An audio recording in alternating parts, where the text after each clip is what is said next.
Guess who's back in the news, Ed? Oh my Who's God, back in it's the the Park news? District. It's the Park Oh, District. oh, good. The Park Park District. District, led by that stellar urban leader appointed by Rahm Emanuel, Mike Kelly. So this comes to us from Block Club Chicago, reported by Joe Ward. After a 19-year-old drowned near Rogers Park Beach, a neighbor installed a life ring. So, as you would expect quite naturally, the Park District removed it. Rogers Park neighbors have been calling on the Park District to install life rings at beaches for years to no avail. Here we are, another summer and more drowning victims. After fighting for years to get the city to install life-saving flotation devices along the Rogers Park lakefront, neighbors took matters into their own hands over the weekend and installed a life ring and caution signs at Toby Prinz Beach Park. Now, let's put this in perspective. They didn't just do it. They asked endlessly to the Park District, please put these life preserver rings in to prevent drowning, to help save lives. I mean, I guess they need them since the lifeguards are too busy sexually assaulting other female lifeguards while they cover up that story at the Park District, right? I mean, apparently the lifeguards are not paying attention to the waters. They're assaulting their coworkers, which is why these life preserver rings are, I think, very, very sorely needed. But I'm sorry, I'm editorializing there. But my outrage at this stuff does come through with gallows humor. But by Monday, the life ring and signs installed by two neighbors were removed from the beach by the Park District, said Alderman Maria Haddon of the 49th Ward. The life ring and signs were installed on the end of Pratt Pier, which juts out into the lake Toby at Toby Prinz Beach, 1050 West Pratt Boulevard. Of the four people who have drowned in Rogers Park in recent years, three of the incidents happened near the pier. I've got an idea. Maybe instead of running around the city plopping Amazon lockers in parks, why don't you guys start installing life rings at all the beaches along the lakefront? Does it make too much sense? Oh, they have a wonderful circular logic for why they aren't going to put any in there. And liability. Let me guess. Does it rely on liability issues? Yeah. If anybody goes on Twitter, there's an account called People's Fabric. It's PeoplesFabric, and they've been covering this type of stuff that goes on in the city, and they're like, They say Chicago Park's cold and absurd legal calculus, no life rings can ever be available, is a better policy than taking the chance a life ring is stolen and unavailable when needed. I'm going to tell you about that kind of mindset. We're going to go off in a detour here because it reminds me of a personal incident in my life. When I lost my leg in 1986 in a freak accident boarding subway train at the Harrison Street station coming back from Columbia College. Most people don't really realize it because you do step over it very quickly, but there's or there used to be at least. I haven't ridden the train a lot lately, but when I have, it does seem that gap is less. But back in the day in the 1980s, that was a pretty wide space that you would literally just step over without even thinking about it to get from the platform into the train.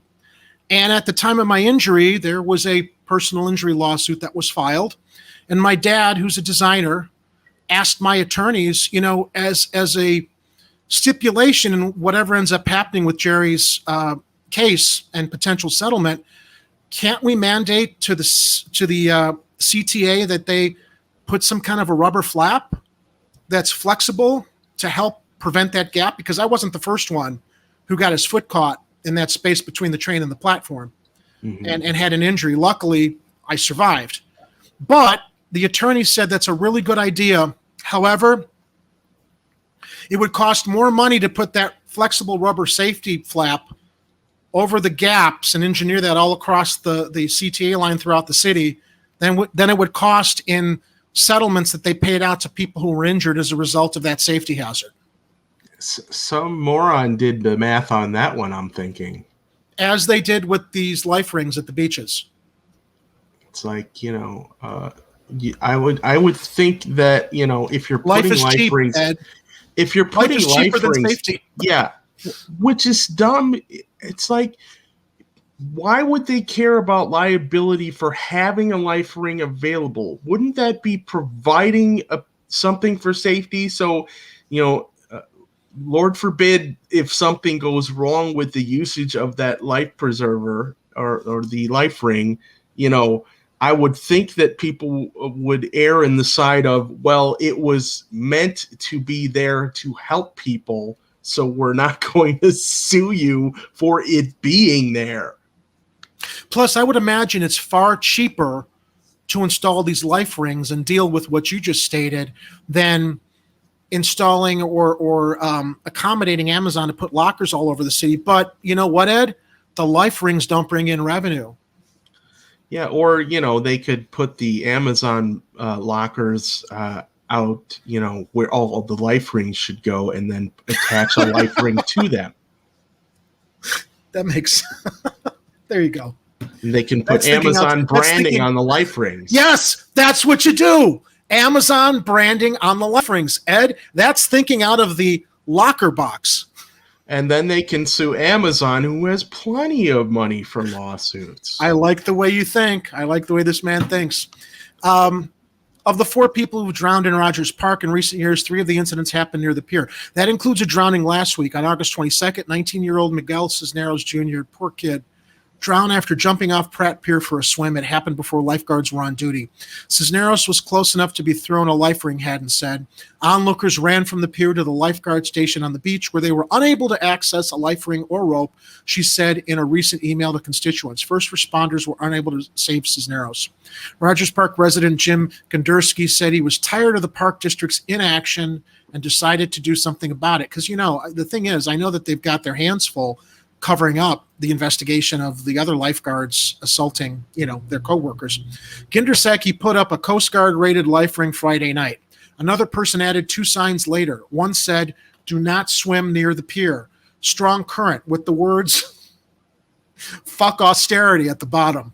The second sign said "life rings, not goons," but they only lasted the weekend. "I'm not surprised they removed it," Gondurski said. "I'm appalled they removed it and didn't replace it." Hey, look, if the city was that upset about the sign, all they needed to do was remove the sign, not the life ring. Mm-hmm. With the signs removed, there is no warning mentioning dangerous lake conditions at the end of the popular pier. Gondurski said he could understand removing the foul language from the signs, but something is needed in their place. It's especially troubling, he said, of the sign removals. Park district officials did not say why the life ring and signs were removed, but said the district is looking into adding life-saving devices at beaches. The Chicago Park District is currently exploring supplemental safety equipment for sanctioned swim locations. Spokesperson Michelle Lemon said in a statement, the Chicago Park District urges the public to enjoy our beaches safely by entering the water only when lifeguards are on duty and respecting the flag system that notifies beachgoers of current water conditions. Haddon and neighbors are renewing their efforts to have the Park District install flotation devices along the lake. We've been working for a couple years to try to get the Park District to care about the safety of swimmers along the lakefront, Haddon said in a social media post. Here we are, another summer and more drowning victims. Yeah, and there's also a double standard going on with these life rings, too. You got plenty of life rings over by the piers where all the yachts are, and that doesn't seem to have any kind of liability issue for Chicago Park. So no, where it doesn't add up, does it? Priorities or lack thereof as far as where they're most needed.